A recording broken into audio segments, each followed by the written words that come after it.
Oke, baik. Sebelumnya terima kasih atas kesempatannya. Di sini perkenalkan saya Evelyn Vinka selaku perwakilan Hima Manajemen akan membantu untuk menjawab pertanyaan di Statistika 2. Nah, untuk pertanyaan pertama ini, itu kita disuruh menyebutkan kegunaan, perbedaan, serta persamaan dari regresi logistik, linier, berganda, dan analisis diskriminan. Yang dimana nanti disuruh untuk memberikan satu contoh case-nya. Nah, pertama kita kegunaan dulu. Untuk kegunaan regresi logistik itu yang perlu di-highlight adalah memprediksi probabilitas suatu kejadian. Di mana kejadiannya itu bisa ya atau tidak, sukses atau gagal, dan lain sebagainya. Nah, untuk linear berganda itu untuk memahami hubungan antara variabel independen prediktor dan satu variabel dependent atau hasil yang kontinu. Sementara untuk analisis diskriminan, itu untuk menentukan variabel apa yang paling membedakan atau mendiskriminasi antara dua atau lebih dari kelompok. Nah, dari kegunaan ini kita bisa tahu perbedaannya. Jadi untuk regresi logistik, dia cocok untuk data biner.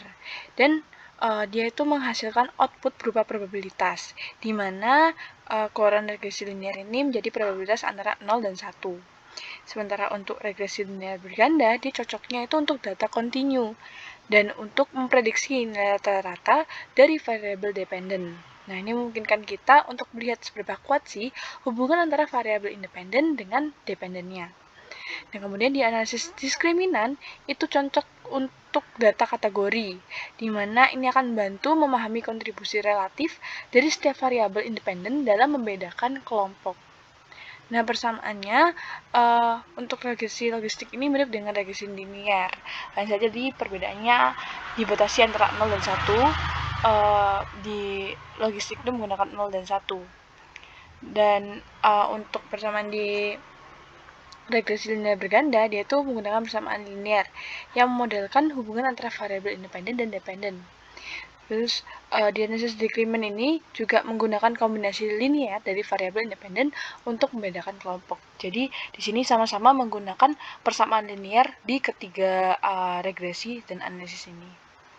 Nah, untuk contoh study case-nya, jadi kalau di regresi logistik itu contohnya di industri perbankan. Nah, di mana di sini tuh biasanya regresi logistik digunakan untuk prediksi apakah pelanggan nih bisa gagal membayar pinjaman berdasarkan variabel seperti riwayat kredit, pendapatan, dan jumlah hutang. Nah, sementara di regresi linear berganda itu cocoknya di industri real estate, di mana di sini kita bisa tahu nih atau memprediksi harga rumah berdasarkan variabel seperti ukuran rumah, jumlah kamar mandi, dan lokasi. Sementara untuk analisis diskriminan itu lebih cocok ke studi medis sebagai salah satu contohnya. Nah, di mana di sini digunakan untuk menentukan variabel apa yang paling membedakan dua kelompok, misalnya kelompok pasien yang sehat sama yang sakit, berdasarkan variabel seperti tekanan darah, kadar gula darah, dan usia. Kemudian di nomor 2, kita disuruh membuat atau menyebutkan variabel independen dan variabel dependen dari output regresi linear berganda SPSS 24 yang ada di bawah soal, di bawah semua keseluruhan soal. Nah, untuk melihat variabel dependen sama independennya atau variabel bebas dan terikatnya, itu bisa lihat di model summary atau tabel ANOVA. Di bagian bawah ada tulisan AB. Nah, di situ tuh di A-nya kan kalau di model summary, A-nya tuh tertulis ya predictorsnya atau konstannya. Nah, itu tuh adalah independennya. Jadi, PBV, DR, CR, dan RE adalah independen. Sementara untuk dependent variable itu ada di BR.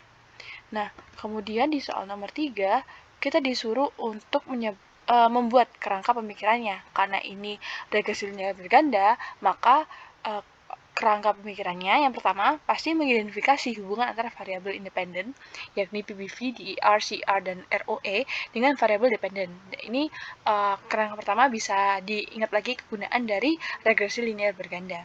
Kemudian yang kedua, kita akan menganalisis seberapa besar pengaruh masing-masing variabel independen terhadap variabel dependen. Dan yang terakhir, kita akan membuat prediksi tentang nilai variabel dependen berdasarkan nilai variabel independen. Nah, kemudian di pertanyaan keempat, kita disuruh untuk menuliskan hipotesis yang mungkin terbentuk. Nah, untuk di regresi linear berganda, itu hipotesisnya ada dua. H0 itu dikatakan B1 sama dengan B2 sama dengan B3 sama dengan B4 itu sama dengan 0. Di mana diartikan sebagai semua variabel bebas secara simultan tidak mempengaruhi variabel terikat. Sementara untuk hipotesis satunya, BI tidak sama dengan 0. Artinya, semua variabel bebas secara simultan mempengaruhi variabel terikat. Nah, ini hipotesis yang bisa dibentuk untuk output regresi linear berganda. Kemudian di nomor 5 kita disuruh untuk menuliskan persamaan model regresi linear berganda. Nah, untuk nilai-nilainya yang ada di model itu bisa dilihat di tabel koefisien yang bagian unstandardized koefisien B. Yang tabelnya tuh bawahnya itu ada tulisan A dependent variable DPR. Ambil koefisien yang itu. Nah, di situ dapat dibuat modelnya ya. Udah kelihatan banget DPR sebagai variabel terikatnya sama dengan 0,329 minus 0,011 CR minus 0,069 DIR plus 0,463 ROE plus 0,008 PBV. Nah, untuk 0,329 ini diambil dari nilai konstan, 0,011 ini emang dari tabel CR-nya, 0,069 dari tabel DIR-nya, untuk plus 0,463 ini juga diambil dari ROE dan plus 0,008 juga diambil dari tabel PBV. Nah, kemudian di soal nomor 4 kita sudah disuruh untuk menginterpretasikan model yang telah kita buat. Jadi model yang ada nomor 5 ini kita interpretasikan di nomor 6. Nah, interpretasinya konstannya kan nilainya 0,329, di mana diinterpretasikan jika CR, DIR, ROE, dan PBV konstan atau variabel bebasnya konstan, maka besar DPR adalah 0,329. Nah, sedangkan B1 itu yang CR ya, itu minus 0,011. Di mana jika CR naik satu satuan, maka DPR akan turun sebesar 0,011. Untuk di B2-nya, variabel kedua, itu minus 0,069. Di mana jika DIR naik satu satuan, maka DPR akan turun sebesar 0,069. Dan di B3, itu nilainya adalah 0,463. Jadi, jika ROE naik satu satuan, maka DPR akan naik sebesar 0,463. Dan variabel bebas yang terakhir itu nilainya 0,008. Di mana jika PBV naik satu satuan, maka DPR akan naik sebesar 0,008. Nah, kemudian di nomor 7 kita disuruh untuk mengukur berapa besar masing-masing variabel independen terhadap variabel dependen. Nah, besarnya itu nilainya sama aja. Jadi kita bisa rangkainya dari interpretasi ini. Nah, nanti kan disebutkan ya, CR tuh kalau naik satu satuan, maka DPR-nya akan turun sebesar 0,011. Maka CR sama dengan minus 0,011 DPR. Begitupun dengan DIR itu sama dengan 0,069 DPR, ROE itu sama dengan 0,463 DPR, dan PBV itu sama dengan 0,008 DPR. Kemudian di nomor 8 ditanyakan berapa pengaruh variabel independen terhadap variabel dependen. Jelaskan. Nah, untuk mengetahui berapa besar pengaruhnya, itu kita menggunakan rumus correlation partial, di mana rumusnya adalah seperti di nomor 8 kayak gini. Nah, untuk nilainya, nilai CR ini diambil dari mana? Itu bisa dilihat di koefisien juga, di tabel koefisien yang sama, bagian correlation kolom parsial. Nah, di situ CR nilainya adalah minus 0,090. Nah, untuk rumusnya correlation partial itu dia dikuadratkan. Jadi dari nilainya itu dikuadratkan. Nah, hasilnya nanti dijadikan persen. Nah, sebagai contoh ini R kuadrat CR itu kan nilainya minus 0,090 kuadrat. Nah, ketika dikuadratkan hasilnya adalah 0,0081. Jika dipersenkan jadinya 0,81%. Begitupun dengan DIR itu minus 0,21 kuadrat, hasilnya adalah 0,04796 dan dipersenkan menjadi 4,796%. Nah, R kuadrat ROE itu sama dengan 0,489 kuadrat, di mana hasilnya adalah 0,2391. Jika dipersenkan adalah 23,91%. Di PVV itu nilainya adalah 0,246 kuadrat, maka hasilnya adalah 0,0605. Apabila dipersenkan menjadi 6,05%. Nah, ini adalah seberapa hasil persenan pengaruhnya tiap variabel independen kepada variabel dependen atau variabel bebas kepada variabel terikat. Nah, kemudian di nomor 9 kita disuruh untuk melakukan uji kesesuaian model dengan menggunakan uji F dengan dimulai dari menulis hipotesisnya. Nah, jadi di nomor 9-nya nanti ada 5 langkah. Yang pertama kita akan memulai dari menuliskan hipotesisnya. Hipotesis dari H0 dan H1, di mana H0 itu B1 sama dengan B2 sama dengan B3 sama dengan B4 sama dengan 0. Yang dapat diartikan CR, DR, ROE, dan PBV secara simultan tidak mempengaruhi DPR. Nah, H1 itu salah satu BI tidak sama dengan 0, di mana CR, DR, ROE, dan PBV secara simultan mempengaruhi DPR. Nah, ini bisa dibalik lagi ke hipotesis yang di nomor 4 ya, contoh hipotesisnya atau template hipotesisnya. Terus di langkah kedua, kita mengukur level of signifikannya.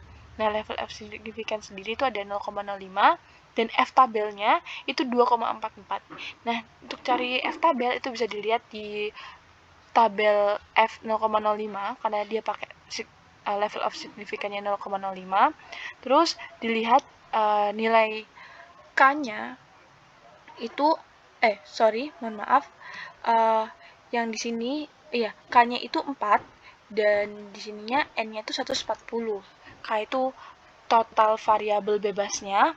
Jadi variabel bebas kita kan ada 4, terus N-nya ini jumlah sampelnya. Itu bisa dilihat di model tabel ANOVA di bagian DF. Itu ada 4 dan 140. Nah, jadi ketika dicari kita dapat bahwa F tabelnya adalah 2,44. Nah, kemudian di langkah ketiga itu kriteria pengujian. Nah, di kriteria pengujian ini H0 diterima apabila F hitung kurang dari sama dengan 2,44 dan SIG-nya lebih dari sama dengan 0,05. Sementara H1 diterima apabila F hitung lebih dari 2,44 dan SIG-nya kurang dari 0,05. Nah, kemudian di langkah keempat itu menentukan nilai F hitung. Di F hitung ini, seperti kita lihat di tabel, itu nilai F-nya adalah 20,870. Kita bisa lihat di tabel ANOVA. Nah, untuk SIG-nya itu ada 0,000, di mana di F hitung ini dia lebih besar daripada F tabel. Sementara SIG-nya juga lebih besar daripada SIG tabelnya. Nah, jadi kesimpulannya di langkah kelima adalah H1 diterima.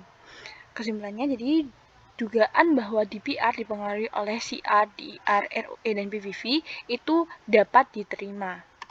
Nah, kemudian di soal nomor 10 itu kita disuruh untuk mencari variabel mana yang berpengaruh terhadap variabel dependen dengan menggunakan hasil uji T. Jadi kita kalau mau mencari hasil uji T itu kita pakai 5 langkah lagi.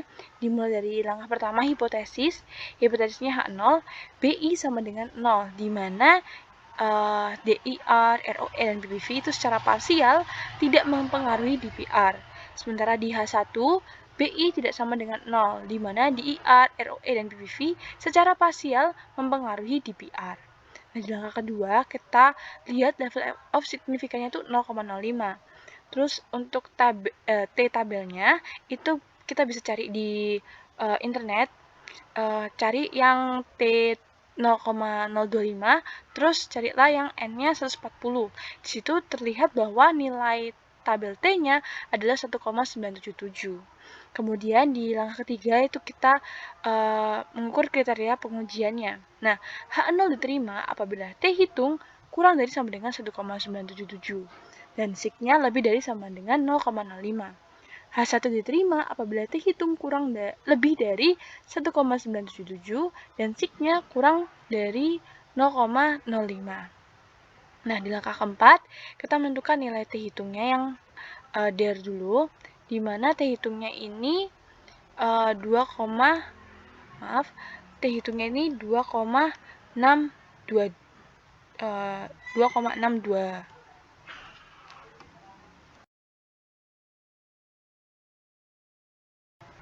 Oke, 2,662 ini itu lebih besar dari 1,9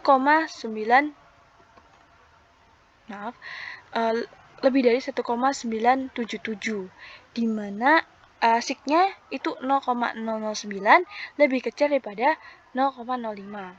Nah, kemudian di T hitungnya ROA itu nilainya adalah 6,627, lebih besar dari 1,977. Signya juga 0,00 kurang dari 0,05.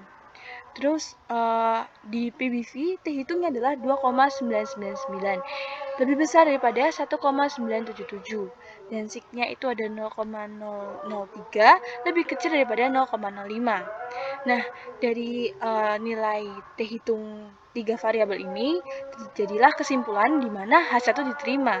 Jadinya, dugaan bahwa DPR dipengaruhi oleh DIR, ROE, dan PBV itu dapat diterima.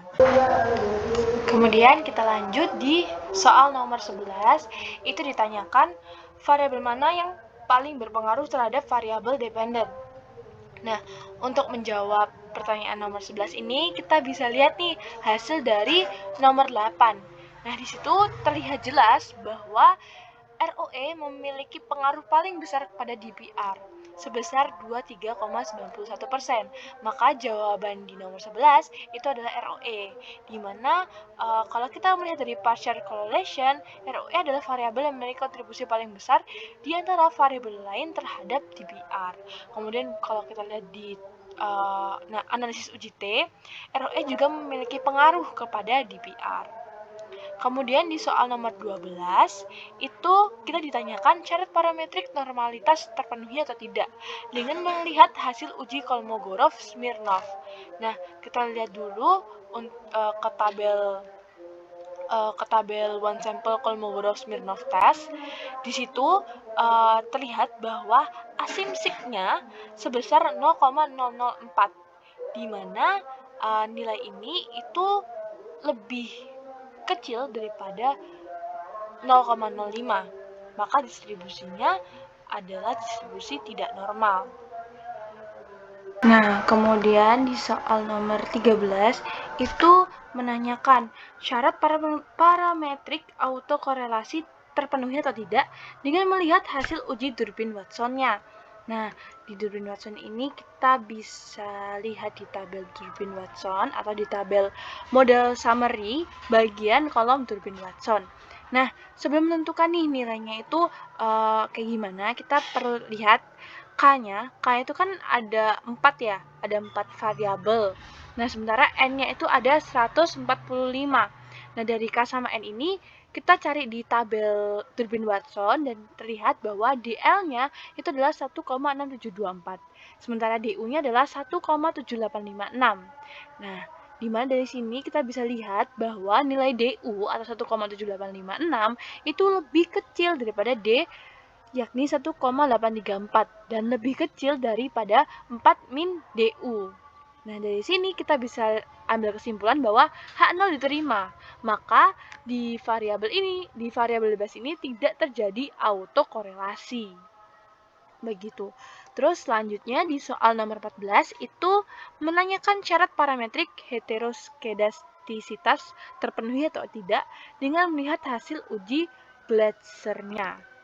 Nah, untuk melihat nilai sig-nya itu kita bisa lihat di tabel koefisien yang bawahnya itu ada tulisan A dependent variable ABS. Nah, di situ nilai sig-nya CR itu adalah 0,443, di mana nilai ini lebih besar daripada 0,05. Maka CR itu memiliki kesimpulan tidak terjadi gejala heteroskedastisitas pada variabel tersebut. Nah, sementara di R itu nilai signya adalah 0,031, lebih kecil daripada 0,05. ROE juga sama, 0,000, lebih kecil daripada 0,05. Dan PBV 0,005, lebih kecil daripada 0,05. Nah, 3 variabel bebas ini ternyata memiliki kesimpulan terjadi gejala heteroskedastisitas. Kayak gitu.